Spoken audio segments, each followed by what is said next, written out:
Assalamualaikum. Setelah membaca dan meneliti tentang pernyataan Wamensos di media sosial, saya tertarik untuk menanggapi dan berpendapat tentang segala sesuatu yang disampaikan di artikel tersebut. Tapi sebelumnya saya ingin menyampaikan bahwasanya artikel tersebut banyak yang disalahgunakan atau dijadikan alat untuk membenarkan narasinya, yaitu dengan cara mengambil screenshot judulnya saja terus dikasih narasi yang berbeda dengan isi berita tersebut. Jadi buat teman-teman, tolong lebih selektif lagi untuk berpendapat. Jadi kalau ada di Facebook atau apa itu yang men-screenshot berita, jadi katakanlah judulnya apa gitu, jangan langsung berpendapat ya teman-teman, jangan langsung berkomentar ya. Kalau memang tertarik ataupun apalah gitu, tolong langsung aja dicari sumber utamanya, sumber berita utamanya itu isinya seperti apa gitu. Karena sekarang ini banyak sekali oknum-oknum di FB itu ngambil judul dari sumber berita utamanya, tapi dikasih narasi atau berita yang berbeda gitu. Jadi nanti seolah-olah menyalahkan berita utamanya. Seperti yang pernah saya baca di Facebook, di akun seorang tokoh yang pengikutnya itu puluhan ribu, bahkan mungkin ratusan ribu kalau nggak salah itu. Jadi di postingannya, fotonya itu Kemensos yang menyatakan kalau orang tuanya miskin pasti akan melahirkan anak-anak yang miskin. Nah, di situ dia menarasikan yang menganjurkan untuk anak-anak perempuan supaya tidak berteman dengan anak dari keluarga miskin. Nah, itu kan benar-benar sesuatu yang salah gitu. Itu nggak perlu dikomeni dan nggak perlu di apalah. Yang jelas itu salah karena dia memakai judul screenshotannya Wamensos ini terus dikasih narasi yang berbeda, yang narasinya itu membenarkan pendapat dia bahwasanya kalau anak orang miskin itu pasti nantinya akan miskin juga. Itu kan belum tentu. Bisa benar kalau orang tuanya miskin, anaknya pasti miskin, itu sudah pasti benar. Tapi kan anak yang miskin itu di kemudian hari nanti kan belum tentu dia tumbuh menjadi orang yang miskin.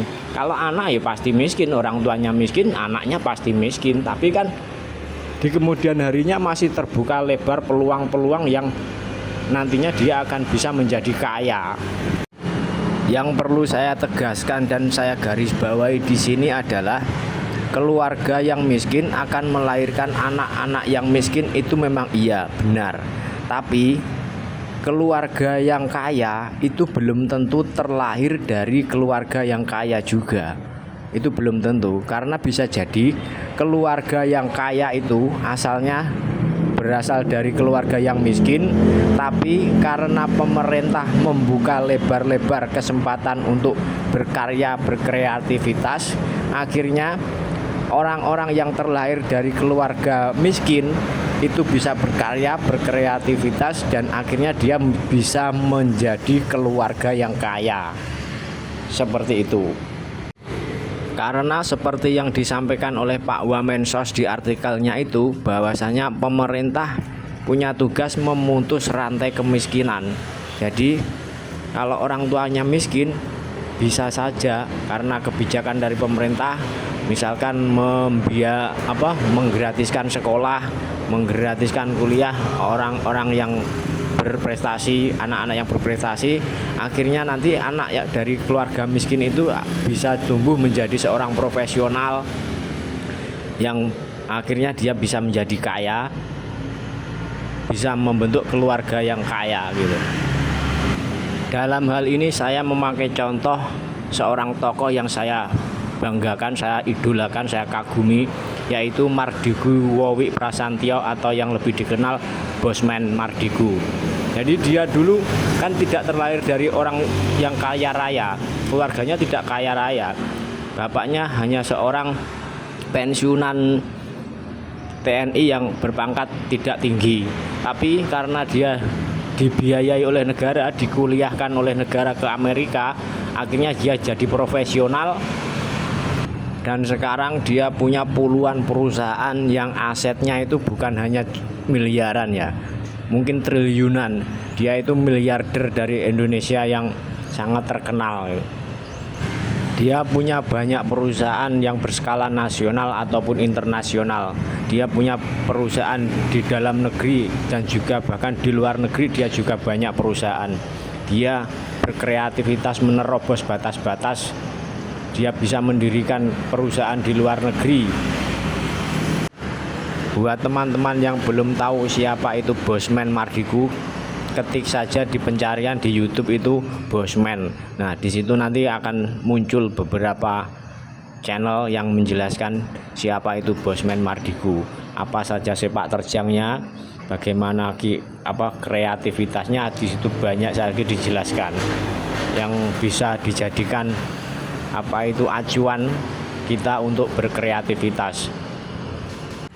Pokoknya siap bagi teman-teman yang belum tahu siapa itu Bosman, ketik saja di YouTube Bosman. Nanti akan muncul banyak informasi tentang dia. Oke, sampai di sini saja. Mohon maaf bila ada salah-salah kata. Sekian dan terima kasih. Assalamualaikum warahmatullahi wabarakatuh. Sampai bertemu lagi di konten-konten saya berikutnya. Ciao.